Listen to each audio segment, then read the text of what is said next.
तो जैसा कि पिछले एपिसोड में हमने देखा था वांगलिंग पर फिलहाल ये डिवाइन रिट्रीब्यूशन अटैक कर रहा था। बदले में वांगलिंग भी इसे काउंटर करता है।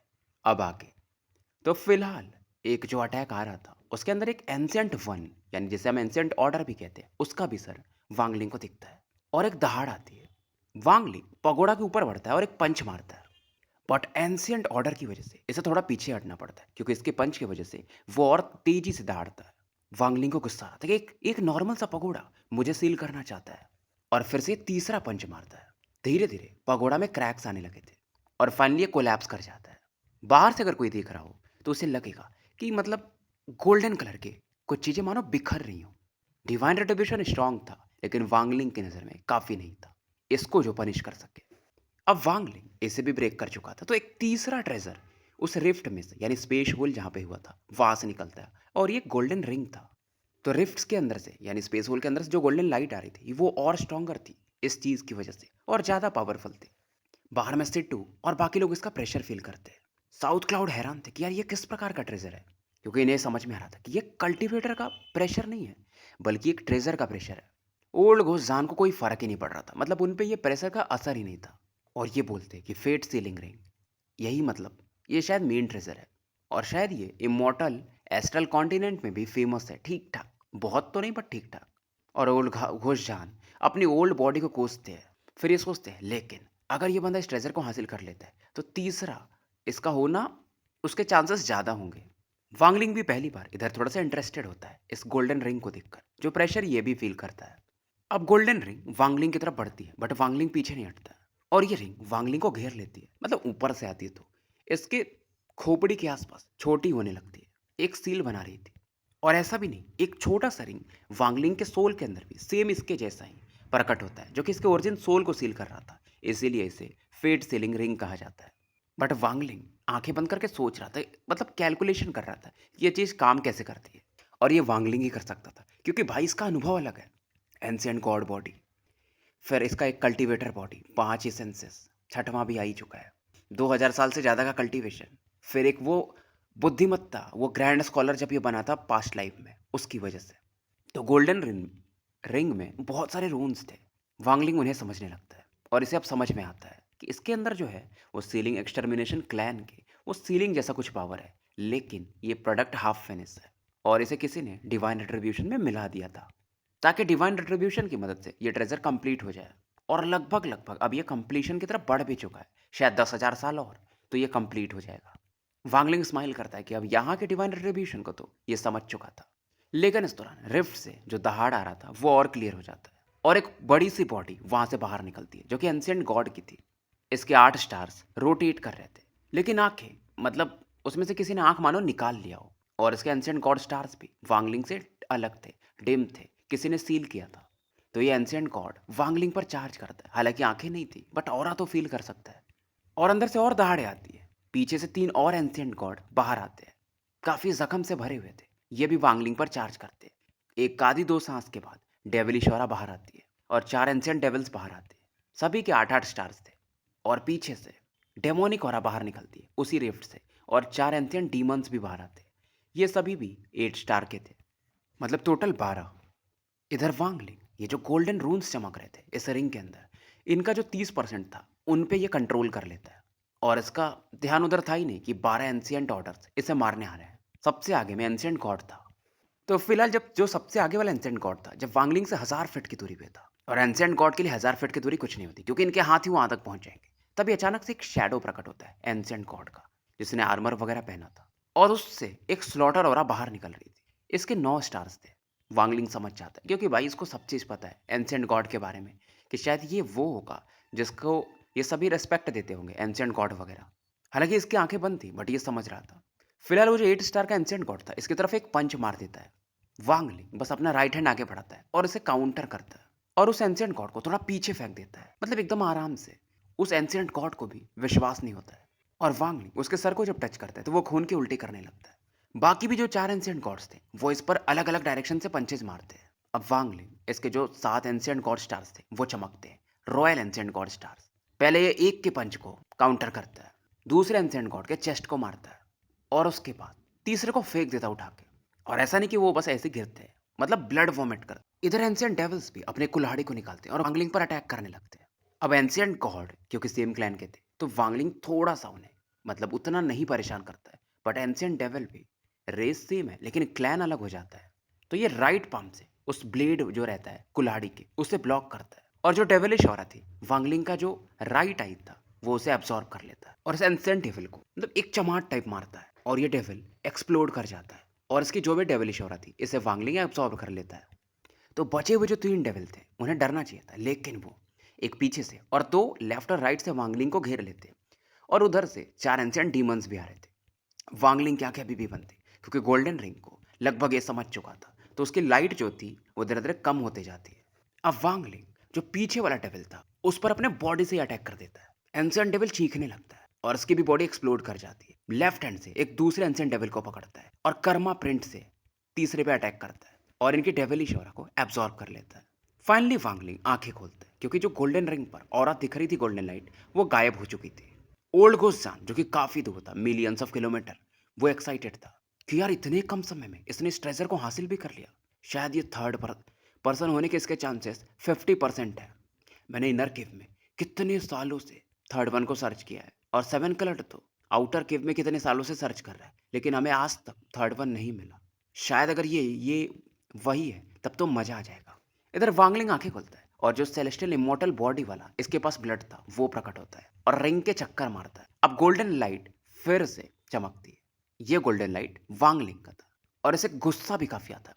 ये तुरंत ही एक वॉर स्पिरिट प्रिंट बनाता है। ड्रीम डाउ से जागने के बाद वांगलिंग इसे पहली बार यूज कर रहा था और जो 4 एंशिएंट डीमंस थे जो इस पर पड़ रहे थे एक साथ चारों कोलैप्स कर जाते और इनका जो डेमोनिक ऑरा था वांगलिंग के लेफ्ट आई में एब्सॉर्ब हो जाता है। अब वांगलिंग 4 की तरफ देखता है जो एंशिएंट गॉड के थे कि तुम लोग सेम क्लैन के मेंबर हो, तुम्हें बैटलफील्ड में मर जाना चाहिए था लेकिन तुम्हें किसी ने पपेट बना दिया। मैं तुम्हारा किंग हूँ, मैं तुम्हारे दुख को समझ सकता हूँ। वांगलिंग को काफी दुख होता ही नहीं देखकर ये आंखें बंद कर लेता है और चारों एंशिएंट गॉड्स को भी उसी वॉर स्पिरिट प्रिंट से मार देता है, बट उस तरफ देखता नहीं है क्योंकि भाई इसे भी अच्छा नहीं लग रहा था। अब वांगलिंग वो जो रिफ्ट था उसकी तरफ पड़ जाता है और जो ये देखता है ये हैरान हो जाता है। पहले भी इसने उसके अंदर की दुनिया को देखा था एक बार थोड़ा सा। वहां पर बहुत सारे एंशिएंट गॉड्स डेविल्स और डीमंस के स्टैचूज पड़े हुए थे। अंदर में ट्रू सेलेस्टियल ऑरा था। स्ट्रांग नहीं था बट काफी स्ट्रांग था। हालांकि ये कहीं ना कहीं इमॉर्टल एस्ट्रल कॉन्टिनेंट से जुड़ी हुई औरत थी। वांगलिंग के सामने में एक एंशिएंट डीमन स्टैचू पर एक यंग मैन दिखता है जिसके बाल सफेद थे। हाथ उसने कंधे के पीछे रखे थे और वांगलिंग इसी को देखकर चौंक जाता है क्योंकि ये बंदा दिखने में सेम वांगलिंग के जैसा था। मतलब आप बता ही नहीं सकते कि असली वाला वांगलिंग कौन है। और वांगलिंग पूछता भी कि तुम हो कौन। जवाब भी आता है कि मैं तुम हूँ। वांगलिंग बोलता है ज्यादा मिस्टीरियस मत बनो। वांगलिंग आगे बढ़ता है लेकिन फिर 1000 फीट से पहले ये रुक जाता है क्योंकि इसे कुछ फील होता है। आगे में एक बैरियर था जो कि दिख नहीं रहा था लेकिन वांगलिंग फील कर लेता है। उधर जो उस साइड यंग मैन था वो बोलता है तुम अंदर नहीं आ पाओगे। तुम्हें जानना है ना कि डिवाइन रेट्रिब्यूशन क्या है। तुम्हें मुझे पहले हराना पड़ेगा फिर तुम सब चीज जान सकते हो। मुझे ये भी पता है कि तुम सोच क्या रहे हो क्योंकि मैं तुम ही हूँ। और ये बंदा स्माइल कर रहा था, बताता है कि इतने समय हो चुके हैं तो तुम ऐसे पहले बंदे नहीं हो हेवन डिफाइंग कल्टीवेटर जो कि थर्ड स्टेप में पहुंचे हो। बहुत सारे पहुंच चुके हैं लेकिन डिवाइन रेट्रिब्यूशन को कोई हरा नहीं पाया। तो मैं देखना चाहूंगा कि क्या तुम कर पाते हो। वांगलिंग देखता है कि ठीक है भाई तैयार हूं मैं। अब ये जो व्हाइट हेयर्ड मैन था ये आगे बढ़ता है और एक पाम अटैक वांगलिंग पर बढ़ाता है। स्पेल्स भी ये सेम यूज कर रहा था मतलब जो वांगलिंग यूज करता है। तो दोनों के पाम अटैक एक दूसरे से टकराते हैं। फिर ऐसा लगता है कि दोनों एक साथ मुक्के बना रहे थे मतलब वांगलिंग जो बनाता है वो बंदा सेम बना रहा था अटैक्स। जैसे वांगलिंग लेफ्ट में फायर टैटू को प्रकट करता है तो सेम वो बंदा भी करता है। थंडर राइट में तो same Karma life and death everything. और दोनों के अटैक दोनों को इंजर्ड कर रहे थे। विचार भी दोनों को सेम आते हैं कि अगला अटैक कौन सा करना है। और ये दूसरा वांगलिंग बोलता है कि तुम ये वेरीफाई करने की कोशिश कर रहे थे ना कि जो तुम सोच रहे हो क्या मैं वही सोच रहा हूँ, क्या तुम वही स्पेल यूज कर रहे हो जो मैं कर रहा हूँ। सेम है अब तो तुम देख चुके हो। और उसे पूरी तरह से साबित करने के लिए ये बंदा लाइफ और डेथ सील भी यूज करता है। वांगलिंग को भी काउंटर करने के लिए सेम अटैक यूज करना पड़ता है और ये थोड़ा सा ब्लड वोमिट करता है और ये बोलता है कर्मा या जो भी मैं सब जानता हूँ तो तुम मुझे कैसे मारोगे। तो ये white head young man smile करता है और तेजी से हंसता है। दोनों के बीच में एक वाटर बैरियर था जो अब वांगलिंग आंखें बंद करता है। बट जैसे वांगलिंग आंखें बंद करता है वो व्हाइट हेड यंग मैन भी अपनी आंखें बंद कर लेता है। तो दोनों के आसपास ट्रू और फॉल्स टाउ बनने लगते हैं। यानी आंखें बंद तो एवरीथिंग इज फॉल्स, मतलब मानो दुनिया एक इल्यूजन हो कुछ वैसा। अब वांगलिंग आंखें खोलता है, व्हाइट हेड यंग मैन भी वो भी आंखें खोल लेता है। दोनों की आंखों में कोल्डनेस था। फिर दोनों आंखें फिर से बंद करते हैं और वांगलिंग राइट हैंड को अपने आगे बढ़ाता है और ये बोलता है कि ट्रू और फॉल्स डाउ के साथ जो भी चीज़ झूठ है, अगर मेरा हार्ट स्टिल है तो वो धूल में बदल जाए, मतलब मिट्टी में बदल जाए, खत्म हो जाए। और ये बात वो यंग मैन भी कहता है। दोनों मतलब ट्रू और फॉल्स यूज करते हैं कि सभी चीज़ों को खत्म ही कर देंगे जो सही नहीं है, लेकिन दोनों ब्लड वोमिट करते हैं, कुछ होता ही नहीं है और पीछे जाके गिरते हैं। फिर ये स्टॉप स्पेल यूज करते हैं दोनों एक साथ, तो दोनों इस समय स्पेस में रुक जाते हैं। सेम हो रहा था, तो वांगलिंग को ये समझ में तो आता है कि मैं जो भी चीज़ करना चाहता हूँ इससे पहले से पता रहता है। तो इसलिए वांगलिंग ने फ्रीज फ्रीज या बोल लो या स्टॉप स्पेल यूज किया था ताकि दोनों के माइंड शांत हो जाएंगे, ताकि एनिमी रीड ही ना कर पाए। और इस समय वांगलिंग एक सॉल्यूशन ढूंढता है। इसे मतलब ये देखना था क्या ये वाले भी थॉट ये बंदा पा पाएगा, क्योंकि इस समय तो मैंने सभी चीज को सील कर दिया है। तो वांगलिंग एक पल के लिए सोचता है, फिर अपने माइंड को एकदम ब्लैंक कर देता है, विचार ही नहीं आने देता है। धीरे धीरे स्टॉप स्पेल खत्म हो रहा था। अब दोनों फिर से आगे बढ़ते हैं और फिर से दोनों जो स्पेल्स यूज करते हैं जैसे बाईफान, सभी स्पेल किंग शुई वगैरह के, और दोनों इंजर्ड हो रहे थे, ब्लड वोमिट कर रहे थे, मतलब हर एक चीज, ancient God body, white head young man, spirit wide mid phase, सब चीज सिमिलर था। वो बंदा फिर से हंसता कि यूजलेस है, तुम कुछ भी ट्राई कर लो। वांगलिंग भी अब समझ जाता कि यार ट्रेजर्स यूज करके मतलब नहीं है, लेकिन इसका अब किलिंग इंटेंट बढ़ता है। फिर से दोनों एक दूसरे के करीब आते हैं और फिर से एक दूसरे पे अटैक करते हैं। साइकिल चलते रहता है। अब Wangling thunder essence, slaughter essence भी यूज कर देता है। अब पीछे हटते हटते, मतलब जब एक बार फिर से अटैक होता है तो वांगलिंग ट्रू और फॉल्स टाउ को फिर से एक्टिवेट करता है। बट यंग मैन भी सेम चीज करता है, पर जैसे वो आंखें बंद करता है वांगलिंग आंखें खोलता है। इसके आंखों में अब मैडनेस नहीं था, पहले वाला जो मैडनेस था वो बस फेक कर रहा था ये। व्हाइट हेड यंग मैन वो हैरान हो जाता है पहली बार, क्योंकि इस बार और उसका और वांगलिंग का मूवमेंट सेम नहीं था। वांगलिंग आंखें खोला था और ये आंखें बंद कर रहा था। ये तुरंत ही अपनी आंखें खोलने को देखता है, लेकिन वांगलिंग इसी समय का तो वेट कर रहा था, इस बंदे को बचने कैसे देता। तुरंत ही कर्मा प्रिंट यूज करता है और उसके एसेंसेस को एक्सट्रैक्ट करने लगता है, तो वो यंग मैन ब्लड वोमिट करता है, बस खोल पाता आंखें। लेकिन तब तक वांगलिंग लेफ्ट हैंड से इसके ऊपर एक सील लगा देता है, लाइफ और death seal. White head young man हैरान था कि ऐसा कैसे हो सकता है। इसकी बॉडी अब लगभग कोलैप्स करने वाली थी और वांगलिंग इसके बाद आंखें बंद कर लेता है, फिर थोड़ी देर बाद खोलता है और यंग मैन की तरफ एक कातिल नजर से देखता है। पहली बार ये यंग मैन डरता है। अब ये सोच रहा था मैं आंखें बंद करूं या ना बंद करूं, क्योंकि इसे ये लग रहा था अगर आंखें बंद किया तो क्या पता ये वांगलिंग गायब हो जाए, मतलब कुछ और अटैक कर दे, और नहीं बंद करूंगा तो ये वांगलिंग ट्रू और फॉल्स टाउ से शायद निपटा ही देगा। अब वांगलिंग इधर अपनी आंखों को फिर से बंद करता है और इस समय इसके लिए दुनिया में सभी चीज गलत था, मतलब असत्य था। राइट हैंड को आगे बढ़ाता है। व्हाइट हेड यंग मैन अब पीछे भागने लगता है, चीख रहा था और लगातार ब्लड वॉमिट करता है। अब ये वाटर बैरियर की तरफ भागने लगता है। ट्रू और फॉल्स टाउ की वजह से इसकी बॉडी कभी भी गायब हो सकती थी, और ये बोल रहा था यार ऐसा कैसे हो सकता है, मैंने तो इसका हर एक चीज कॉपी कर लिया था, चाहे इसकी मेमोरीज हो या इसके थॉट्स हो, सब तो मैं जानता हूँ। तो मुझे फुल नहीं कर सकते, मुझे डाउ ऑफ डिसेप्शन भी पता है। व्हाइट हेड यंग मैन को याद आता है कि यार ये तो लियू जेन बायो का डाउ ऑफ डिसेप्शन यूज कर रहा था, बस इसका एक ही मकसद था फिलहाल कि वाटर बैरियर में मैं वापस लौट जाऊं, तो फिर मुझे वांगलिंग से डरना नहीं पड़ेगा और वांगलिंग वाटर बैरियर पार नहीं कर सकता। और सही में इसने जो अभी कैलकुलेशन लगाया था व्हाइट हेड यंग मैन ने, वो सही था। वांगलिंग डाउ ऑफ डिसेप्शन यूज कर रहा था। जब वो एक समय के लिए सोचता है ना स्टॉप स्पेल में, उसी समय इसने पूरा मूड बना लिया था। तो वांगलिंग खुद को ही धोखा दे देता है स्टॉप स्पेल की बात, इसलिए इसका माइंड दो भागों में बढ़ गया था। एक ये था और एक दूसरा जो इससे ये खुद को धोखा दे रहा था। तो दूसरा वाला वांगलिंग बस मौका ढूंढ रहा था और पहला वाला वांगलिंग, मतलब एक ही वांगलिंग के अंदर दो माइंड आ चुके थे, ऐसा समझो। थोड़ा सा ये कॉम्प्लेक्स होता है डाउ ऑफ डिसेप्शन। अब वांगलिंग ये समझ जाता है कि यार ये तो भाग जाएगा, क्योंकि इसे समझ में आ चुका है वाटर बैरियर के बाद मैं कुछ नहीं कर पाऊंगा, और इसे एक ही बार मूर्ख बनाया जा सकता था, दूसरा मौका ये देगा नहीं। तो वांगलिंग स्टॉप स्पेल तो यूज नहीं करता है, क्योंकि ये बंदा वाटर बैरियर के बहुत करीब था। वांगलिंग राइट हैंड को आगे बढ़ाता है और अपने ही राइट लेग पर अटैक कर देता है, और इसका पैर पूरा खूनो खून हो जाता है। और इधर इसका होता है, उधर वो यंग मैन भी चीखने लगता है, उसका भी राइट लेग सेम वैसा ही हो जाता है। और ये हैरान था व्हाइट हेड यंग मैन कि तुम्हें इतना जल्दी कैसे समझ गया। तो क्योंकि भाई उसका पैर टूट चुका था तो उसकी स्पीड स्लो हो जाती है, और वांगलिंग बहुत तेजी से आगे बढ़ता है और उसकी बॉडी पे अटैक कर देता है। इसकी बॉडी पूरी तरह से फूट जाती है, तो वाटर बैरियर भी जो था इसके मरते ही गायब भी हो जाता है। बट वांगलिंग फिलहाल आगे नहीं बढ़ता है, ये पहले अपने एंशिएंट गॉड बॉडी की मदद से पैर को रिकवर करता है और कल्टीवेशन भी यूज करता है स्पिरिट वॉइड मिड फेस का। फिर उसके बाद ये जो वाटर बैरियर खत्म हो रहा था उधर अंदर बढ़ जाता है, लेकिन फिर रुकता है क्योंकि इसने कुछ देखा था। ये था एंशिएंट सेलेस्टियल रियल्म, जो कि इनर और आउटर रियल में एग्जिस्ट करता था। चार सेलेस्टियल रियल्म्स जो थे ये उनसे पुराना था, समय की शुरुआत से शायद ये एग्जिस्ट करता था। और lord of the sealed realm शायद यहीं से आए थे, सेलेस्टियल इंपीरियल कॉन्कुबाइन यहीं से आई थी। क्योंकि अब वाटर बैरियर नहीं था तो वांगलिंग देख पाता है और यहाँ पर इसे 9 सन्स दिखाई देते हैं, लेकिन उनका बस एक आउटलाइन दिखाई देता है, एक हल्का-सा चित्र टाइप। बट वांगलिंग हैरान था कि यार जब मैं इmmortal गॉड एंड एस्ट्रल इंसिडेंट में देखा था, वहाँ पर भी 9 सन्स थे। जब इसका डिवाइन सेंस फैला था, तो फिलहाल ये कैलकुलेट करने लगता है। मतलब ये जगह भी इmmortal एस्ट्रल कॉन्टिनेंट का पार्ट है। अगर नहीं भी है, तो इसका कुछ तो कनेक्शन होगा वहाँ से। तभी 9 सन्स दिखा रहे हैं। तो जितना इसका कल्टीवेशन बढ़ रहा था, उतनी इसकी समझ बढ़ रही थी। उतनी मिस्ट्रीज को ये सॉल्व कर पा रहा था। यहाँ पर ये बहुत सारे स्टैचूज को देखता है। वांगलिंग अब फर्स्ट सन की तरफ बढ़ता है और इस फर्स्ट सन के सामने वांगलिंग एक कर्ण के समान था, एक धूल के समान था, लेकिन इसको कोई खौफ नहीं था। और ये जो सन था फॉग से मानो ढका हुआ था। फॉग को ये अपने ऑरा से हटा देता है। वांगलिंग को समझ में नहीं रहा था, क्योंकि ये जो सन था ये शायद एक स्पेल से बना था, इतना तो ये समझ जाता है, जिसके अंदर डिवाइन रिट्रीब्यूशन का पावर था। शायद इसके वजह से ही डिवाइन रिट्रीब्यूशन होता है। जितनी बार ये अपनी ऑरा यूज करता है, ये जो सन था वो छोटा होते जाता और फाइनली इसके ऑरा की वजह से वो कोलैप्स कर जाता है। और इसके कोलैप्स करने के बाद एक थंडर बोल्ट प्रकट होता है, जिसके 9 कलर्स थे, जो कि शायद इस सन के अंदर सील्ड था।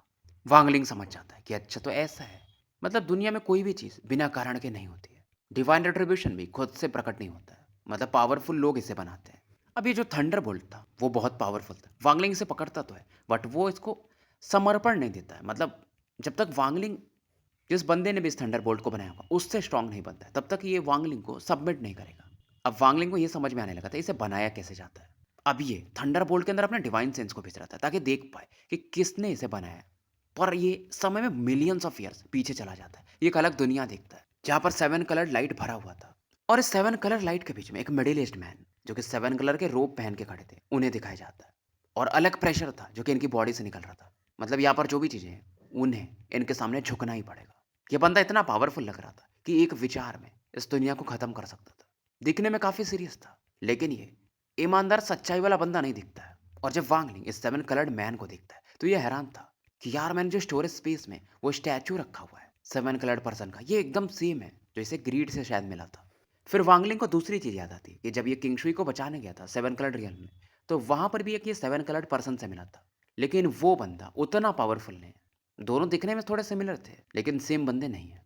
और यहाँ पर एक आवाज मिलती कि मेरा जो गुफा होगा वो एक अलग दुनिया ही होगा, अपना उसका हेवन होगा, अर्थ होगा, और मेरे विचार से सभी चीज बदलेगा। हालांकि ये मैच नहीं है ग्रैंड सॉवरिन जो है फॉरेस्ट डाओ वर्ल्ड वाले के, लेकिन फिर भी उनके आसपास ही है।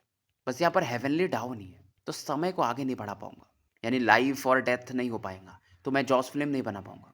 लेकिन अब ऐसा हो सकता है क्योंकि मैंने हेवनली डाओ को चुरा लिया है, तो मेरे गुफा में लोगों का जन्म भी होगा, समय भी आगे बढ़ेगा, कल्टीवेटर्स भी प्रकट होंगे, तो डिवाइन रेट्रीब्यूशन भी चाहिए होगा।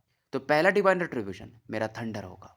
और इस समय इस दुनिया में वो थंडर को लेकर आते और इस थंडर को बोलते कि आज से तुम इस दुनिया के डिवाइन रेट्रीब्यूशन होगे, जो मेरे लिए काम करोगे। जो भी हैविंग डिफाइंग विल को कल्टीवेट करेगा, उसी पर तुम बरसोगे। इधर वांगलिंग फिर से डिवाइन सेंसेस का वापस आ जाता है और ये हैरान था। थंडरबोल्ट अभी भी स्ट्रगल कर रहा था कि यार, और वांगलिंग सोचता कि मुझे पहले ही गेस कर लेना चाहिए था कि ओल्ड घोषजान कह भी रहा था कि ये दुनिया एक केव है, मतलब जिसमें हम हैं फिलहाल, इनर केव बोल सकते हो। मैं विश्वास नहीं करना चाहता था, बट अब मुझे करना पड़ेगा। मतलब जैसे वो स्कैटर्ड स्पिरिट थे 7 मिलियन वर्ल्ड वाले, जिन्होंने वो समझ लिया था, उनकी दुनिया को भी किसी ने वैसे ही बनाया था। वो एक छोटी और दुनिया थी इनर आउटर केव के अंदर में। तो ये भी समझ में आ जाता कि इमोर्टल एस्ट्रल कॉन्टिनेंट का कोई बंदा था जिसने ये केव वर्ल्ड बनाया है, वो 7 कलर्ड या जो भी नाम है। और क्योंकि मैं हेवन डिफाइंग कल्टीवेटर हूँ, इसलिए ये जो रिट्रीब्यूशन है मुझे बस पनिश करता है, या जो भी ऐसा करते हैं कल्टीवेशन। और वांगलिंग सोचता यार मैंने गेस किया था, बट मैं स्वीकार नहीं करना चाहता था। वांगलिंग काफी तेजी से हंसता है। तो जिसने भी इस दुनिया को बनाया था जिसमें ये लोग थे, तो अच्छा खासा प्लान था उसका, लेकिन वांगलिंग अब सच्चाई तक पहुंच चुका था। ये जानता था कि इस केव के बाहर में एक दुनिया है, जो कि असली दुनिया है, जिसे इमोर्टल एस्ट्रल कॉन्टिनेंट कहा जाता है। तो मैं अगर उन लोगों से मिलूंगा, तो मुझे फिर देखना पड़ेगा कि भाई वो इतने क्वालिफाइड क्यों हैं कि वो एक अलग दुनिया बना पा रहे हैं। इसलिए फर्स्ट जनरेशन के वर्मिलियन बर्ड भी कह रहे थे कि वो अपने घर लौटना चाहते हैं, क्योंकि वो यहाँ के थे ही नहीं, वो इमोर्टल एस्ट्रल कॉन्टिनेंट के हैं। इसलिए वो ये भी कह रहे थे वांगलिंग को कि मेरे होम टाउन में ऐसे लोग हैं जो कि तुम्हारी वाइफ को रिवाइव कर सकते हैं। फिर वांगलिंग याद करता है कि स्कैटर्ड स्पिरिट अपने लोगों को 7 मिलियन वर्ड से आज़ाद करा के आउटर वर्ल्ड में लेकर आ चुके, तो मैं भी कर सकता हूँ ना, अपने लोगों को आज़ाद करा के इस पूरे केव से बाहर इमोर्टल एस्ट्रल कॉन्टिनेंट में ले जा सकता हूँ। अब वांगलिंग हंसता है और दूसरे सन की तरफ बढ़ता है। अब दूसरे सन में फायर रिट्रीब्यूशन था, तो वहां पर एक पंच मारता है, सेकंड सन कोलैप्स कर जाता है। तो जो 7 कलर्ड मैन ने ये फायर डिवाइन रिट्रीब्यूशन बना था, वो अब वांगलिंग को दिखता है। फिर तीसरे को तोड़ता है। इसमें प्रेशर था, हेवेंस माइट वाला प्रेशर, जो कि लाइफ फोर्सेस को सप्रेस करता है। जैसे किसी की ऑरा होती है, सामने वाले को सप्रेस करती है, वैसा। चौथे सन की तरफ बढ़ता है। इसके अंदर स्वॉर्ड एनर्जी था। पांचवें सन के अंदर इल्यूजनरी फिगर्स इसे दिखाई देते हैं। ये इल्यूजन डिवाइन एट्रीब्यूशन का पार्ट है। छठवां सन, इसमें 3 ट्रेजर्स की ऑरा थी, जो वांगलिंग पर अटैक भी किए थे थोड़ी समय पहले, जिनमें से 2 को वांगलिंग ने डिस्ट्रॉय कर दिया और तीसरा इसके साथ फ्यूज हो चुका है। सातवां जो सन था वो सोल फोर्स था, 3 एंशियंट क्लैन का, यानी ये जो मैसेंजर्स की तरह प्रकट होते थे, एंशियंट गॉड वगैरह, जिनके आंख वगैरह निकाल दिए जाते थे। फिर ये आठवें सन की तरफ पड़ता है। इसके अंदर सेल्फ रेट्रीब्यूशन था, इससे भी ये तोड़ देता है, मतलब आठों को तोड़ चुका था। अब वांगलिंग 9th सन की तरफ पड़ता है। तो ये जो 9th सन था, इसके अंदर ओरिजिन ऑफ डिवाइन रेट्रीब्यूशन था, मतलब लोगों के फेट थे, किस्मत बोल लो। ये था मास्टर प्लान, मतलब जो भी इस दुनिया में जन्म लेगा उसका जो रिकॉर्ड रहता है यहाँ पे रहता है। तो वांगलिंग को गुस्सा आता है, इसे भी ये डिस्ट्रॉय करना चाहता था, लेकिन इसे ये समझ में आता है कि अगर इसे ये डिस्ट्रॉय करेगा तो इस दुनिया का जो ऑर्डर है, जैसे ये चल रहा है वैसे चल नहीं पाएगा, क्योंकि ये नेचुरल थोड़ी है। 7 कलर्ड मैन ने इसे बनाया। फिलहाल अपना डिवाइन सेंस ही अंदर भेजता है। इसके अंदर बहुत सारी चीजें दिखता है, बहुत सारे मॉर्टल्स, कल्टिवेटर्स, सबके लाइफ फोर्सेस का थोड़ा सा पार्ट यहाँ पर था। जैसे इसे अपना फेट दिखाई देता है, मतलब इसकी ऑरा इतनी पावरफुल थी कि उसके अंदर भी नोटिस कर सकता था। तो फिलहाल ये अपने फेट को तो डिवोर कर जाता है, अपने डिवाइन सेंस के साथ फ्यूज कर देता है। तो मतलब यहाँ की दुनिया में अब इसे कोई कंट्रोल नहीं कर सकता था, और इसमें इसका डिवाइन सेंस ट्रेम्बल करता है और इसकी बॉडी कंप्लीट हो जाती है, मतलब ये अपनी किस्मत खुद लिख सकता था। यहाँ की दुनिया का कोई कंट्रोल नहीं कर सकता, नॉट इवन 7 कलर्ड मैन। अब जाकर ये कंप्लीट हुआ था, लेकिन ये फिर आगे बढ़ता है और बाकी लोगों के फेट को सर्च करता है, जैसे इसके मम्मी पापा सभी का फेट, ये सभी को निकाल लेना चाहता था। मम्मी पापा का फेट भी मिलता तो इसे थोड़े आंसू आते हैं। दोनों का फेट, मतलब दोनों साथ में ही थे वहां पर भी, क्योंकि भाई वो एकदम शांति से रहते थे, प्यार में रहते थे। तो दोनों मरने के बाद भी एक दूसरे के साथ ही थे। अपने पेरेंट्स के फेट, फिर 13 बिग हेड, जाओही, किंग शुआंग, किंग लिन, सभी के फेट को ये निकालता है। मास्टर साउथ क्लाउड, मास्टर होंगशॉन, वांगजुओ, old vermilion but divine ember, डोंटियान, सभी लोगों के, जितने लोगों को ये जानता था, जैसे वांगपिंग, जाउरू, ताकि अब इनके फेट को कोई और ना कंट्रोल कर पाए। बटरफ्लाई का भी मिलता है मूविंग में, जिजी फैंग, ली कियान में, ढूंढते रहता है, लेकिन ऐसे कुछ लोगों के फेट नहीं मिलते, किंग शुई, सेटुनान। फिर ये ऑल सीर का भी ढूंढता है, लेकिन उनका भी फेट इसमें मानो था ही नहीं। एक और शख्स था जिसका फेट इसे नहीं मिलता है, हालांकि और ये फील कर पा रहा था, वो थी ली मुआन। कितना भी सर्च करता है, मानो यहाँ से गायब हो चुका था। लेकिन किंगशुई वगैरह से अलग था, क्योंकि किंगशुई वगैरह का और यहाँ पर था ही नहीं, मतलब फेट इसके अंदर था ही नहीं, बट ली मुआन का था, और ऐसा लग रहा था किसी ने उसे ले लिया है। ये फर्क था। तो स्टोरी यहीं समाप्त करते हैं, मिलते हैं फिर कल एक नए वीडियो के साथ।